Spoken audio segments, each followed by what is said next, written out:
I actually got an aftermarket set, and these are splines.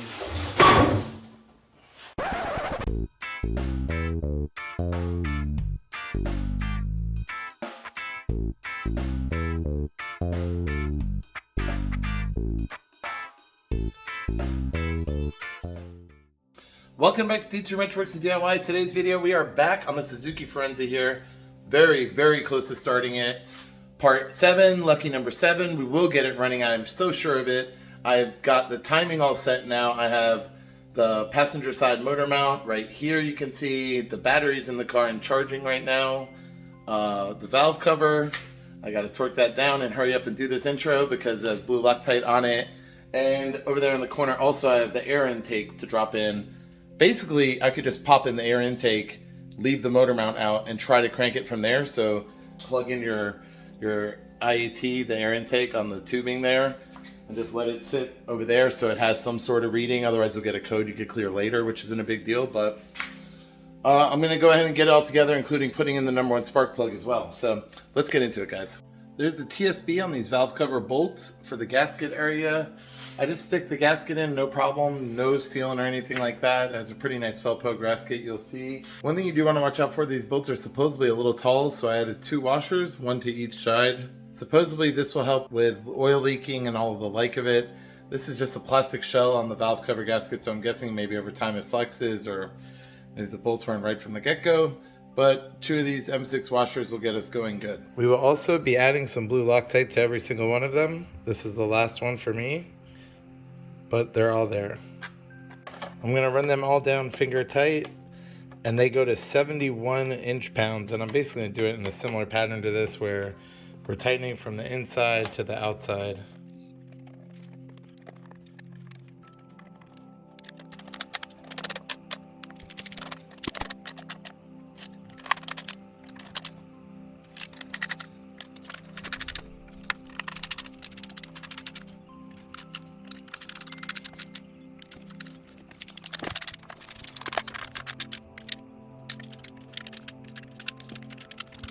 Now is a great time to organize all your hoses.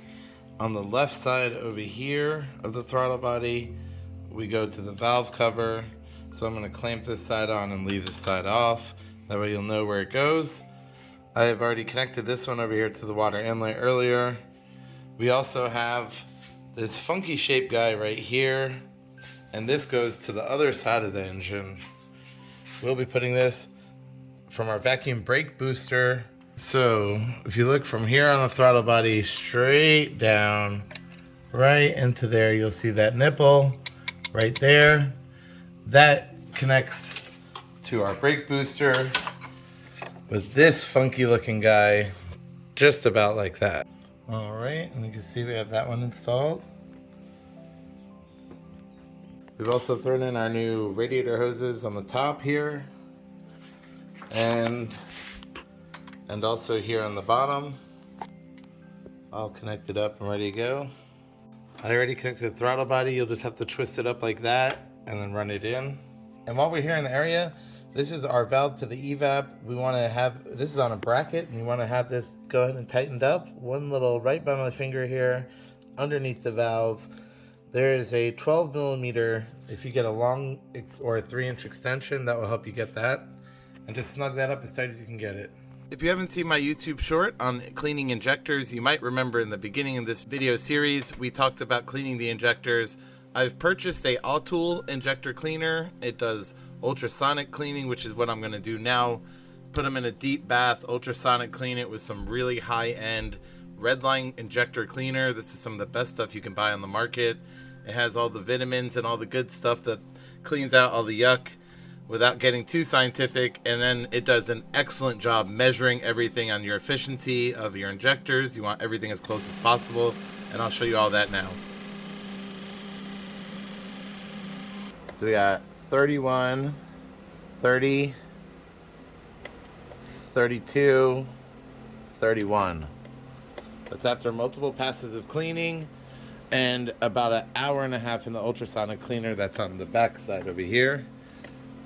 So super close. We're good to go now on the injectors. Time to install our new O-rings top and bottom before we do our install. And use this to slide it right over the injector here. And I give it one last little coat to make it slide into the intake manifold a little bit easier without binding up and pinching our new injector seals here. And I'll use a pick to pull the top one off. My other ones already came. I took them off earlier because they got all swollen up. And I was cleaning them. Boy, that one was tough. And as I mentioned, the top ones get much thicker ones, you can see here. And again, just a little bit of Vaseline. Help get down there. You want to remember this is the thicker one that goes on the top, so you don't mix them up while you're doing this. And then just a little bit of Vaseline on the outside of here to get it into your injector rail. There we go, one's done. I'm going to do the other three just like this. Alright, all done. Got my injectors here all done. As you just seen, I went ahead and refreshed them with new O-rings. Now, before we put these in, and the other sensors that we have to bolt up, and the rail and all this, we are going to get to the alternator in the back here.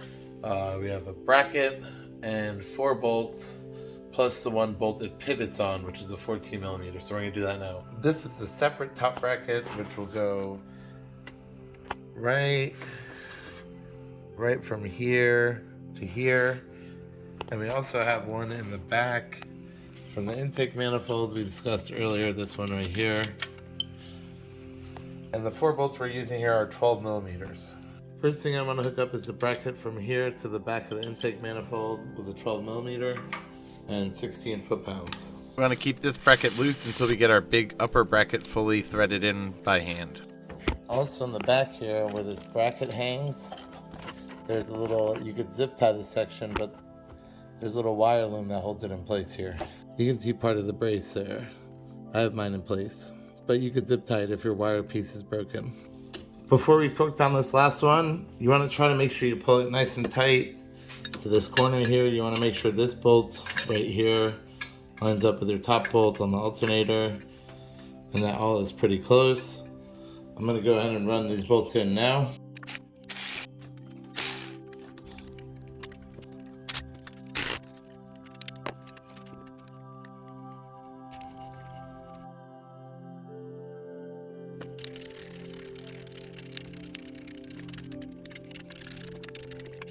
Our small strap bracket that goes on the back of the engine only gets 16 foot-pounds of torque, and the large bracket that has the 4 bolts will get 27 foot-pounds of torque.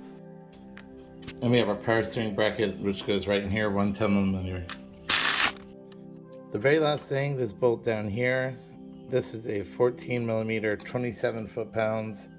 If you come around to this part of the intake manifold, if you look right here where I'm shining light between this runner, you can see my gear wrench is on the back of there. That's where the nut is. You have to get a 14 millimeter back there. And you can see it's run right there. Right from there to there. And 27 foot-pounds for that. Time to throw our injectors in. Remove the hardware for the rail. You got a stud on the left side and a bolt on the right side. Get the injectors into the rail first. We gotta pop this guy out the way real quick. Now we set the rail into place. Mind your plug as well. It's a 10 millimeter bolt to reinstall the fuel injector rail.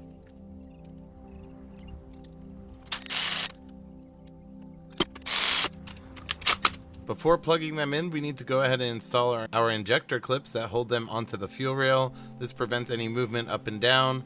You want to go ahead and make sure that they are locked into the fuel rail as well as clamped around the top of the injector. Give it one last shake test up and down to make sure it's locked in. When you're done, your injectors and all your clamps should be facing this way and look like this. Now plug everything in. Start with all 4 injectors and move over to the map sensor, which is also zip tied to the fuel rail. Time to move towards the firewall. Right here we have an AC plug. This one here, don't worry about that. That goes into our air box intake. This little guy mounts here. This, turn this way, is our cam sensor. And this one, our last plug, comes from over this way, right here. It wraps around, and that's where this will plug into here. Time to pop the fuel rail on, connect it to its line. And I got a brand new clip here.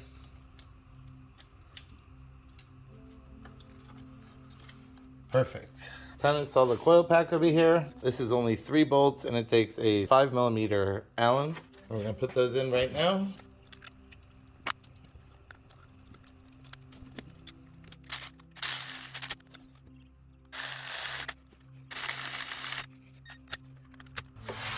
You got one plug. All done on that side. Time to do our firing order now, so let's get into that. I have everything you can actually save from here. I did some paint markering on the plug wires here and also inside the valve cover too. So this is 1, 2, 3, 4 in this order. And then this is 1, 4, 2, 3. So we're gonna put them all together. If you have old wires, do yourself a favor and just go ahead and get some really high quality NGKs. They're under $40 for a brand new set. Although it seems like it was running fine, I went ahead and did new wires because it was giving me a slight misfire on one of them, and I could tell on number 4 it didn't quite snap into the actual spark plug like the other ones did. So I was suspecting the PO420 catalyst code I had was coming from that, and I was correct. So do the wires, save yourself some time.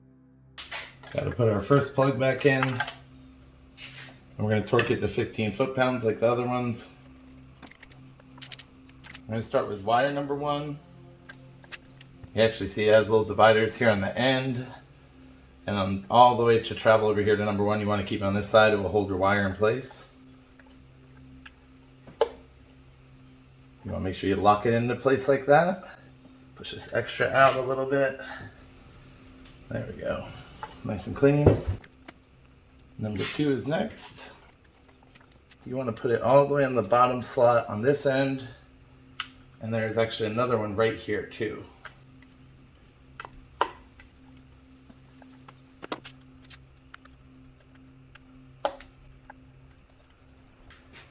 Last one is number 4. You can see the channel for number 1 is right here. And all of the wires catch right here on the end. You can see that. You have the 4 little passages to lock it in. And the number 2 has its own little passage right here.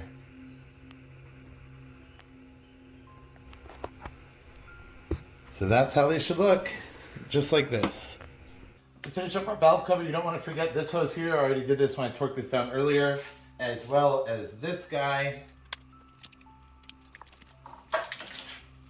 You also don't want to forget your cam sensor. I plugged this in earlier, but I had to unplug it. And if you don't have a clamp or a band for this, this takes a small one, but a zip tie will work perfect. You also have this sensor right here. And this guy plugs right here. You want to make sure to snap it into its 3 little holders right here. Time to put our timing cover on. You want to make sure there's these little rubber spacers on the bottom, one right here and one right here. You don't have to take them out and put them on separately. I just sprayed some blaster on this rag and just soften them up a little bit, wet them up, glide them right in. And then you don't want to forget we have a right here and right here we have 2 top clips.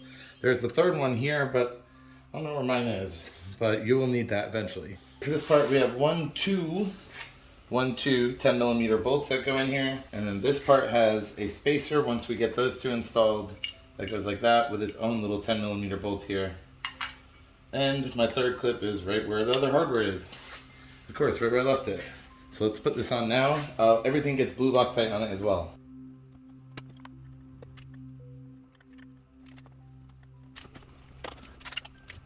Alright, latch here and latch here are both latched on. You literally just push it down and it clips pretty easily. Now to do our bolts down here. For this part, you want to get to the bolts from the bottom here, so take your wheel back out.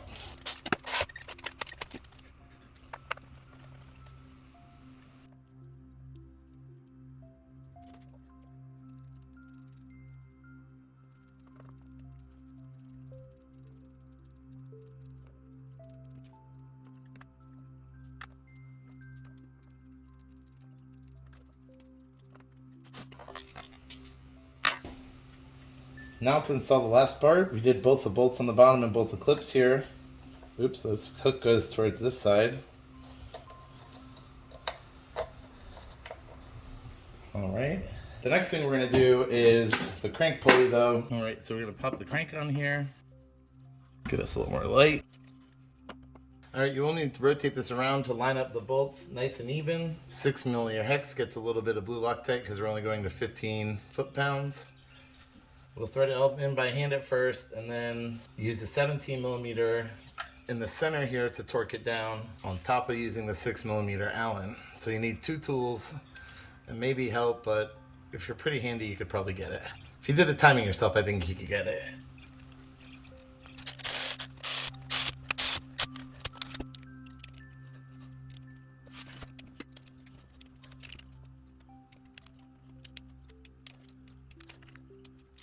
All done.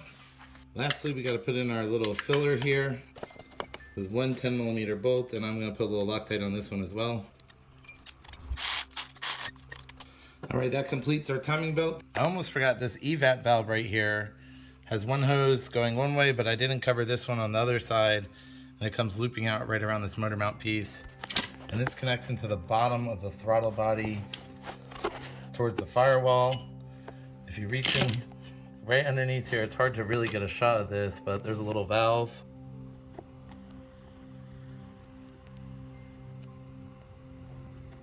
Give you a better view there. Our line that overflows into the radiator here also has this little clip that pops in and holds it there. Our O2 sensor right here is already plugged in, but you don't want to forget, if you don't have the actual holder, which was over on this side, you want to put a zip tie here like I have. Hold it back into place. All right, time to put our serpentine belt on. All we need for this is a 15mm wrench. I'm going to use my gear wrench, and you can use two 3/8 sockets and your spark plug socket to use it as like a fulcrum and additional handle, because you are pretty far down in here. But let's get into it. If you are putting a new one in, just like I did earlier, you will need to pull the pin out, and I'll show you that now. So you might recall when I installed this, I was talking about this pin way down in here. I'm touching it now. There we go, that guy. That locks it into place so you can get to a bolt to install it back here. And if you do not remove it, you won't be able to get any sort of tension on this pulley here. We're gonna have to swing it. We're gonna have to turn the pulley clockwise and turn it this way.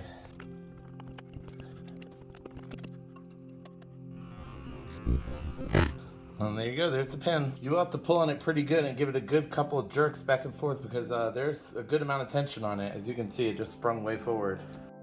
I went ahead and made a belt diagram here for you. It is very ugly, but it is very effective. So if you need to follow that, you can. So first thing, we're gonna start at the crank. I'm gonna slide underneath, and so this is our power steering. Underneath this is the AC, and I'm gonna hook it to the AC.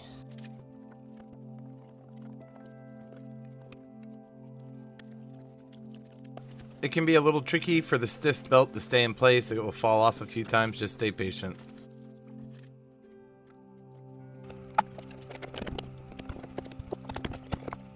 So you want the bottom to look like this. And the top like this. And as we swing this, tension our clockwise that way. This will give us a bunch of space on the pulley over here.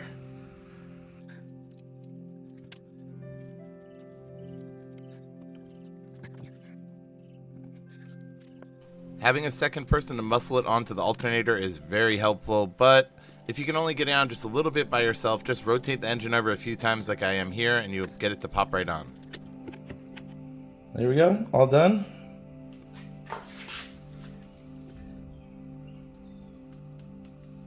For the tensioner, you don't want to forget, this is probably your best tip. I tried to use two 3/8, but this is a 10-inch one, 1/2 inch for like an air impact. With a 9/16 on the side, this part is a lot more narrow. It will grip the wrench tighter. And this is the perfect height to fit right in between the motor and the frame rail. So you could get like right underneath the motor mount there and get a little tiny bit more tension. And then when you finally get it on the alternator right there, I just got underneath, and because doing this boom while you're holding it with one hand and trying to reach over and push the tension takes a few tries. It took me multiple tries.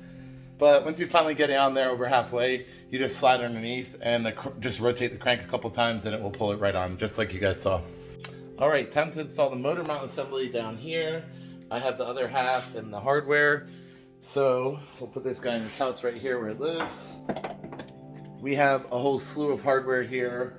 1, 2, 3, 4, 5, 6, 7 pieces, all 14 millimeter. And I'll get you the Torx right now, so let's get into it.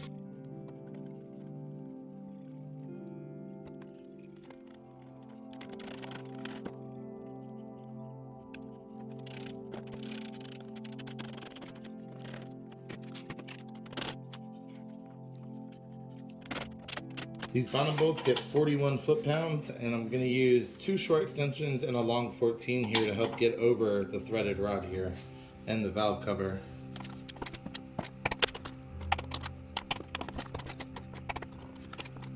Alright, now for the second half of the mount, which goes right here, we need to bring this part flat flush with this part. So slide underneath, jack the oil pan up, just like how we took it apart, and we're going to do that now.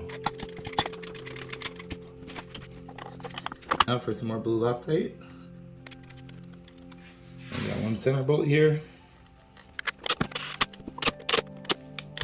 We're going to 31 foot-pounds for these. Or 33 foot-pounds, I'm sorry. All right, all done there. Now's a good time to put on the engine cover over the spark plug wires. I have replaced these, you can see here, with M6 by 100 30 millimeter. You could use up to that. The other ones are about 25. If you have the original bolts, because mine aren't matching, so I'm just putting these in so they will match. It'll just be a 10 millimeter, nothing weird. And you would be using normally a 5 millimeter Allen. Our cam wire right here goes in this little nook. So you want to make sure you do that. And you want to make sure, it's going to be hard to see, you want to make sure you don't pinch this wire or the one underneath. And real quick, I actually messed these 2 little spots up right here.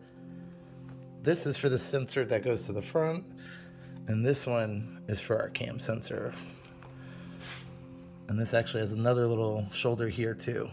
Keeps both of the wiring in good spots. You even hold it in check. And if you do replace them like me, I am sticking a washer on here just because the other ones had a washer built in, the little shoulder one, so.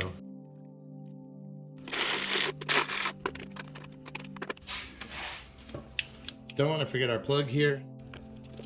We got our vacuum hose that goes right here on the valve cover. And look at that. We have got pretty much a running or ready to run engine right now. So what I'm going to do is in the beginning of this video, I took the fuel pump fuse out. I'm going to leave that out. I'm going to just crank the engine over. I want the oil to flow back up, pump up the lifters a little bit. You really shouldn't panic if this is your first time. The lifters are going to be very, very noisy. Probably take 20-ish minutes at least. Last time I actually just stuck a little broomstick on in between the seat and the gas pedal, and I let it run for like 20 minutes at 2,500 RPM, so it helps pump them up a little quicker. But you always want to check and make sure about that, and don't panic. And that's pretty much it, so let's crank it up.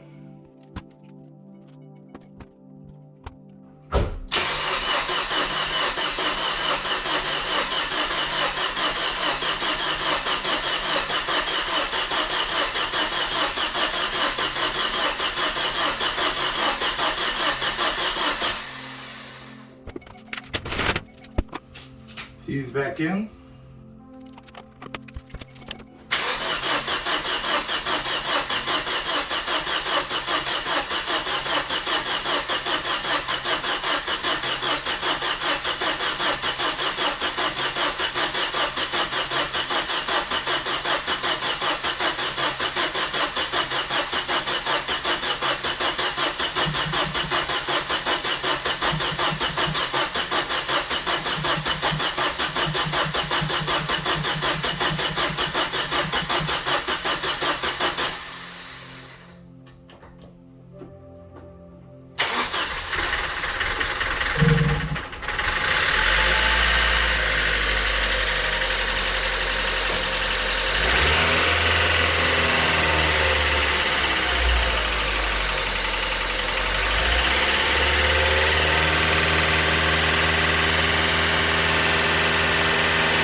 running. Raise the roof. Nice to see a project that's been sitting for so long running again. The lifters are a little noisy, but we'll let it run like this for a while.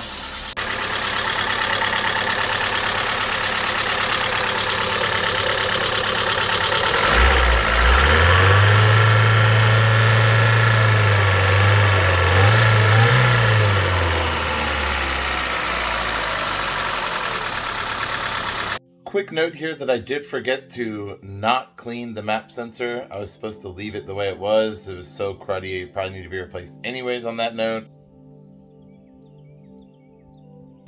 Yeah, you can see how nasty this is. The long start should have been a little bit quicker because as soon as I started driving the car, it threw a map sensor code, popped a brand new one in there. No problems at all. And that concludes the series on the Forenza here. We have driven it about 2 weeks now, 200 miles, roughly around 180. I do want to warn you, if you have damage to the heating system like I did with the cooling and all of this stuff, I would highly recommend doing the heater core. It's actually what I'm gearing up to do right here next. I've already gone ahead and replaced our shifter boot, our gas door lever. That was a big project, taking the whole interior apart. All of the brakes all the way around, rotors and Bosch blue pads. And I had the one code that I had mentioned, the PO420, which was cleared with the wires. So that's pretty much it. I'm also, since I'm doing the heater core, I bought a radiator off of Amazon for like 56 bucks. If it's gotten into the heater core, it's probably going to eventually clog up the radiator as well. All of the pitted stuff is being circulated through the coolant system. It's really not good for it. So we're going to go ahead and deal with that in the future, but it's running great so far. Go ahead and get all these new parts on and then we'll be 100%. Thank you guys for watching. I hope you enjoyed the series. I'll do some more automotive projects in the future. Kind of been eyeballing a Subaru wagon. Maybe we'll check that out.